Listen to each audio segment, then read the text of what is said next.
4 ferro rod techniques to make you look like a pro in front of your friends, and could also help save your life. The first technique is the shooting spark method. It's the first thing anyone does with a ferro rod. It's literally just shooting sparks. This technique is great, but it only works well under optimal conditions. You need to have the perfect tinder that's dry and a really high quality ferro rod and striker. If your tinder's a bit damp or it's really cold outside, you'll want to try the second technique for your best chance at a fire. The second technique is the spark shower or the machine gun method. With this technique, you place your ferro rod right into your tinder bundle. Now you do a few fast machine gun style strikes. And in addition to a ton of sparks, it also heats up your bundle at the same time. So if your tinder's not ideal, maybe it's raining out and that tinder's a bit moist, or if it's in the winter and it's freezing cold, that bundle will need to heat up to ignition temperature before that flame is going to catch. But there are downsides to these first 2 techniques because sometimes you can overstrike and your knuckles will send the tinder bundle flying, which is just so frustrating when you're trying to get a fire going, especially if you're using a cheap small striker and you need to get closer and closer to shoot proper sparks. If you do it enough, your knuckles can even bash the base of what you're striking into, leading to scrapes and cuts like this. Technique number 3 prevents that entirely. Instead of pushing the striker forward, we're pulling the ferro rod backwards. This is the pullback technique, and it works really well with high quality tungsten strikers or knives with 90-degree spines on them. One of the other benefits is it sends a very concentrated batch of sparks. So you could have your knife vertical like this or horizontal like this. The only downside to this technique is, again, you have to have pretty ideal dry tinder and it won't work well with generic small strikers.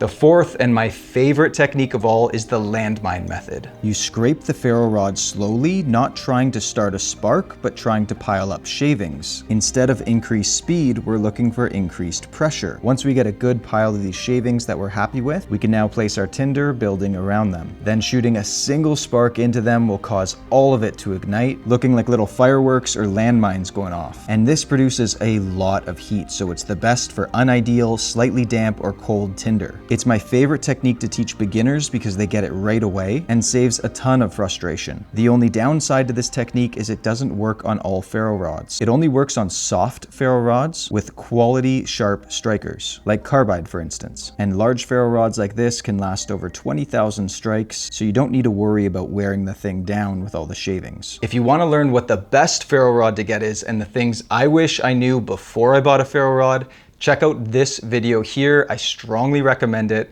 I'm your friend DJ with the Bare Essentials, and thanks for stopping by.